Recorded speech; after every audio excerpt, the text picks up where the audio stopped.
Hello साथियों, नमस्कार। हम गुड्डू सर गया बिहार से। हमने आपसे वादा किया था कि हम आपको 18 मई समय 8 बजे से बिहार पुलिस और बिहार एसएससी के लिए स्पेशल लेक्चर देंगे। तो आज से हम शुरू करने वाले हैं और आज हम पहला लेक्चर में आप लोगों का पॉलिटी स्टार्ट करने वाले हैं, राज्य व्यवस्था स्टार्ट करने वाले हैं। ये बिहार पुलिस और बिहार एसएससी के लिए है, बाकी अलग बच्चे भी पढ़ सकते हैं, पर हमारा केंद्रित सिर्फ वहाँ रहेगा। तो टॉपिक का नाम है राज्य व्यवस्था। राज्य व्यवस्था को हम पॉलिटी कहते हैं और सिंपल सी बात है, इस पॉलिटी के अंतर्गत हमें कॉन्स्टिट्यूशन यानी संविधान की बात करेंगे। राज्य व्यवस्था कहते किसको हैं? तो सीधी सी बात आपको पढ़ना है कि संपूर्ण देश को चलाने वाली व्यवस्था को, संपूर्ण देश को चलाने वाली व्यवस्था है, चलाने वाली व्यवस्था को हम राज्य व्यवस्था कहते हैं। संपूर्ण देश को चलाने वाली व्यवस्था को हम क्या बोलेंगे? राज्य व्यवस्था। और यह संपूर्ण देश को चलाने के लिए जो व्यवस्था बनाया गया है, यह व्यवस्था लिखित रूप से है। यह व्यवस्था आपकी क्या है? लिखित रूप से है और लिखित रूप से किताब की तरह है। और यह लिखित एक किताब है और इसी को कहा गया है कॉन्स्टिट्यूशन ऑफ इंडिया, भारत की संविधान। तो भैया यही अपना प्यारा सा देश है और यही प्यारा सा देश को, संपूर्ण देश को चलाने वाली व्यवस्था, संपूर्ण देश को चलाने वाली व्यवस्था जो है, इस देश में जो भी सिस्टम चलेगा उसी को हम कौन व्यवस्था कहते हैं? राज्य व्यवस्था। और यह संपूर्ण देश जो है वो लिखित एक किताब की तरह चलती है और वो किताब का नाम है कॉन्स्टिट्यूशन ऑफ इंडिया, भारत का संविधान। भारत का क्या दोस्तों? संविधान की बात करते हैं। और आप सबको पता है कि ये भारत की संविधान जो है वह बनकर तैयार हुआ था 26 नवंबर 1949 ईस्वी को।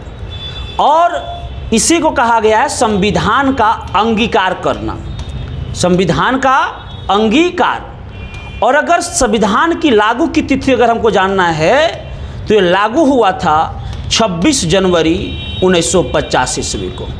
और इसको ही कहा जाता है मूल संविधान। और इस मूल संविधान में आप सबको पता है कि कोई किताब होते हैं तो किताब में चैप्टर होता है, किताब में भाग होता है, किताब में पॉइंट होता है और किताब के अलग बात के जो है उसे विविध हम कहते हैं। तो उसी प्रकार से यह भी किताब है और इसमें भी चैप्टर है। इस चैप्टर को हम भाग कहेंगे। और भारतीय संविधान के मूल संविधान में कुल कितना भाग है? 22 भाग है। और बात करते हैं पॉइंट्स को, तो यहाँ पॉइंट्स के लिए अनुच्छेद या इंग्लिश में आर्टिकल्स की बात की गई है। और आर्टिकल की संख्या कितने होते हैं? तो 395 हैं मूल संविधान में, जो 26 जनवरी 1950 को लागू हुआ। बाकी इसको संशोधन करके हटाया घटाया भी गया है। और अगर कुछ बच गया है उसे हम अनुसूची कहते हैं। और अनुसूची की संख्या जो है वह शुरुआत में 8 थी और अब कितना हो गई है? 12 हो गई है। यही आपकी मूल संविधान में और यही 22 भाग हम पढ़ेंगे तो हमारा कंप्लीट हो जाएगा इंडियन कॉन्स्टिट्यूशन, भारतीय संविधान। बात समझ में आया? अब सर एक बात समझ में नहीं आया कि संविधान 26 जनवरी 1950 को लागू हुआ, इससे पहले देश की व्यवस्था कैसे चल रही थी? अब तो समझ में आया कि 26 जनवरी 1950 के बाद संविधान से चलती है।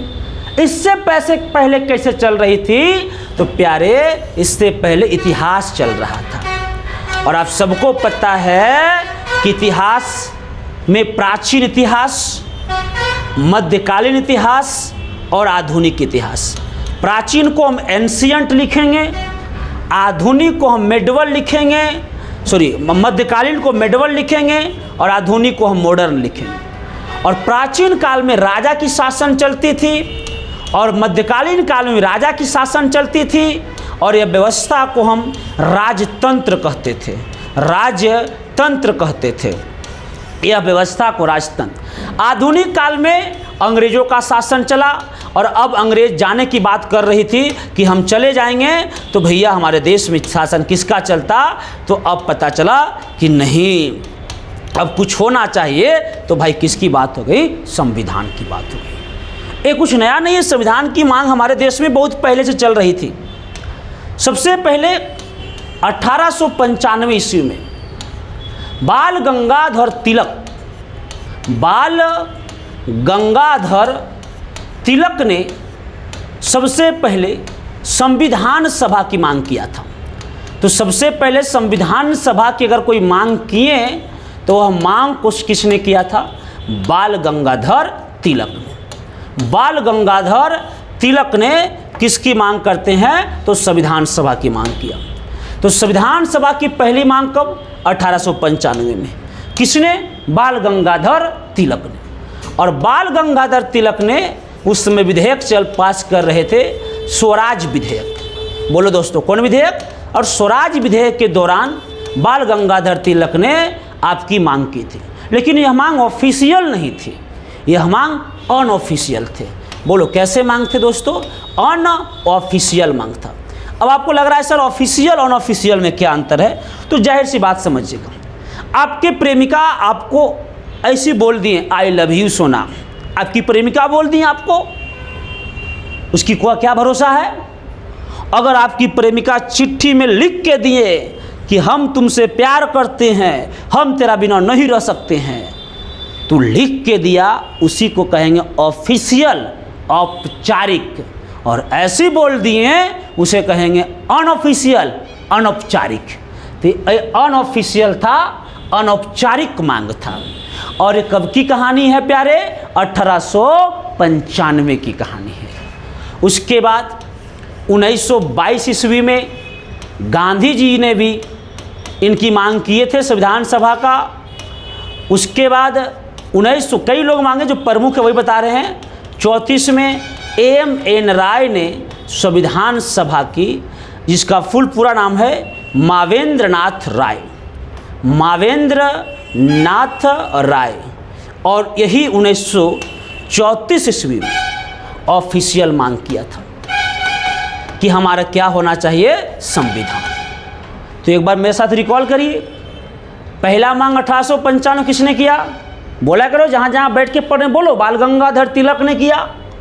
कौन विधेयक में, स्वराज विधेयक में। कैसी मांग थी, अनऑफिशियल। 1922 में कौन किए, गांधी जी। 1934 में कौन किए, AM राय। और एक कैसी मांग थी, तो ऑफिशियल मांग थी। बोलो कोई समस्या है।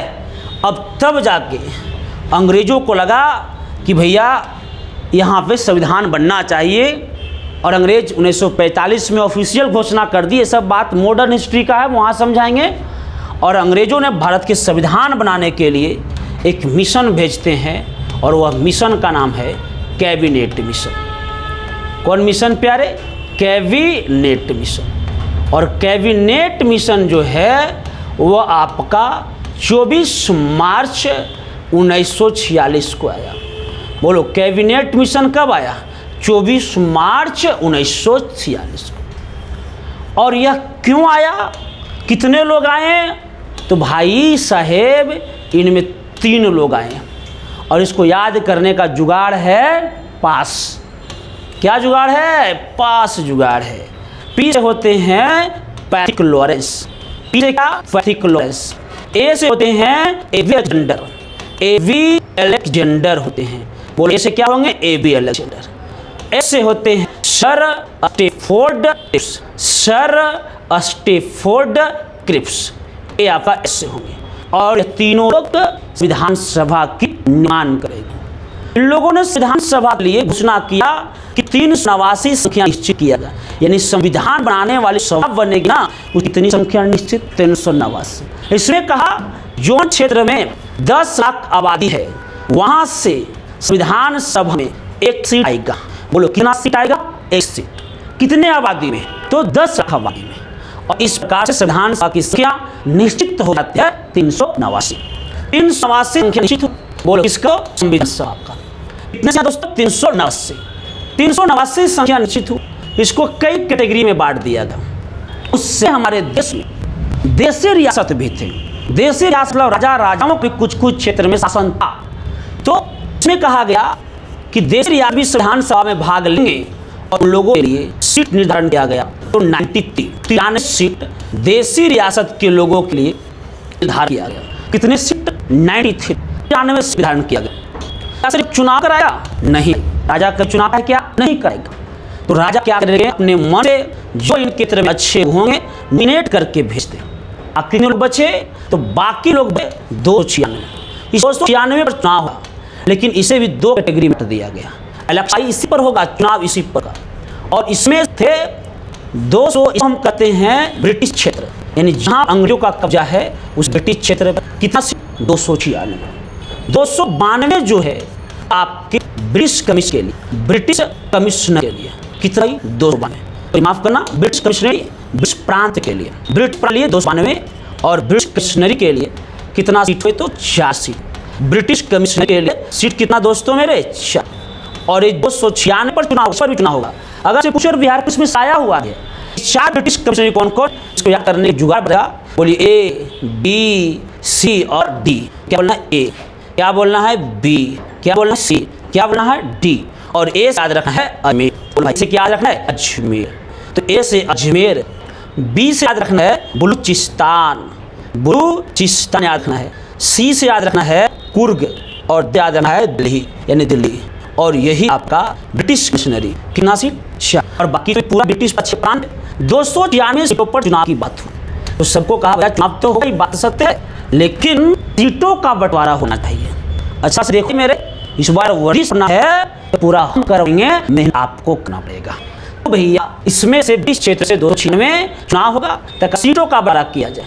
तो जनरल जो है लोग जो चुनाव लड़ते हैं हम क्या आते हैं? जनरल। अच्छा ठीक ठाक। समान जो चुनाव लड़ते हैं उसमें आ गया कि 213 सीट पर सब चुनाव लड़े। कितने सीट पर? 213 सीट पर जनरल चुनाव लड़ेगा, 213 सीट पर सब चुनाव लड़े। मुस्लिम लीग को स्पेशल मिला और कहा प्यारे भाई लोग, मुस्लिम लीग पार्टी आप 20 पर चुनाव लड़ो। और वो जो सीट मिला ना वो 29 सीट। हमारे देश में हम हिंदू मुस्लिम सिख ईसाई हैं भाई, और सिख में हमारे कितने सीट मिलते हैं? तो 4 सीट। एक का पैटर्न कैसे ऐसे करके भैया कैंडिडेट चुनाव लड़ेंगे। अब चुनाव के बाद रिजल्ट होती है, तो रिजल्ट हुआ, इसमें सबसे बड़ा सीट है कांग्रेस पार्टी ने लाया, और कांग्रेस अपने दम पर 208 लाया। कांग्रेस ने दम पर कितना सीट लाया? 208 सीट लाया। मुस्लिम लीग ना भी सीट हार जाते हैं सीटें, और मुस्लिम लीग है वो अपना 29 में मात्र 73 सीट लाते हैं, 73 सीट लाते हैं। सिख को 4 सीट मिला था, और सिख का बड़ा तो सिख को मिला 2 गो लड्डू, 0 सीट मिला। अब इस समय निर्दलीय कमाल कर दिया, और निर्दलीय पार्टी मतलब जो पार्टी के चुनाव लड़ते उसी को निर्दलीय कहते हैं। कोई दल नहीं, उसे निर्दल। और छोटे छोटे 7 पार्टी मिल के एक सीट लाते हैं, और कितना सीट है? 7 सीटें। और अब हम कह सकते हैं प्यार से कि यही अपना सीटों का बंटवारा। कांग्रेस की 208, मुस्लिम 73, सिन्हा सीट 0, निर्दलीय की सीट 8, 7 अदर पार्टियां, एक का सीटों का बंटवारा हो गए, सीट जीत। इसमें ज़्यादा सीट कौन जीता? कांग्रेस। बार बार कह रहा कि हम जीतियो हो, मतलब जाइए यहाँ से। अब भाई कांग्रेस ने ज़्यादा सीट यहाँ पे रहा, तो कांग्रेस ने कहा हम एक टेम्प्रोरी गवर्नमेंट की स्थापना करते हैं, तत्कालीन सरकार की स्थापना करते हैं। तत्कालीन सरकार का मतलब यह कि जब तक नहीं तक काम चलाओ, फिर आपकी जब सब चीज़ ठीक हो जाएंगे तो अच्छा नहीं आपका। इसी को हम टोरी सरकार कहेंगे, इसी को हम अंतरिम सरकार कहेंगे। बोलो भाई कौन सरकार? अंतरिम सरकार। और अंतरिम सरकार की जो स्थापना हुआ था वो आपकी 2 सितंबर 1946 को हुआ था। अंतरिम सरकार, अंतरिम सरकार की स्थापना किस तारीख के होते हैं? 2 सितंबर 1946। इसकी अध्यक्षता में तो पंडित जवाहरलाल नेहरू की अध्यक्षता में अंतरिम सरकार की स्थापना हुआ। शुरुआत मुस्लिम लीग का एक भी सदस्य इसमें शामिल नहीं हुआ था, लेकिन 26 अक्टूबर 1946 याद रखना है, 26 अक्टूबर 1946 को मुस्लिम लीग 5 सदस्य अंतरिम सरकार में शामिल हुआ। तो 5 का नाम पूछता है कि मुस्लिम लीग का वह कौन कौन 5 सदस्य शामिल हुए थे। सबसे पहला काम है लियाकत अली खां। लियाकत अली खां, बोलो कौन अली खां? लियाकत अली खां। दूसरा का नाम है गजानदर अली। फिर योगेंद्रनाथ मंडल, योगेंद्रनाथ मंडल, योगेंद्रनाथ मंडल। और फिर है आई चुंदरीगर, आई चुंदरीगर, आई चुंदरीगर। बोलो कौन आई? तो चुंदरीगर आई। और फिर है अब्दुल रब नस्तर। ये 5 लोग हैं जिसमें क्या हुए थे? शामिल हुए थे। अब्दुल रब नस्तर कब शामिल हुए थे प्यारे? 20 अक्टूबर 1946। कौन सरकार में? अंतरिम सरकार को टेम्पोरी गवर्नमेंट लेंगे। कौन गवर्नमेंट? आज की लेक्चर को हम यहीं तक रोकते हैं, फिर नेक्स्ट दिन धीरे धीरे हम आपकी समय बढ़ाएंगे। बस आप रिक्वेस्ट करते कि वीडियो को जन तक शेयर करें, हर वो बच्चा तक करिए जिनको बिहार पुलिस और बिहार एसएससी का परीक्षा ना है। अब किस कौन अच्छा रहा तो हम 3 ला देंगे। मिलते हैं तब तक के लिए।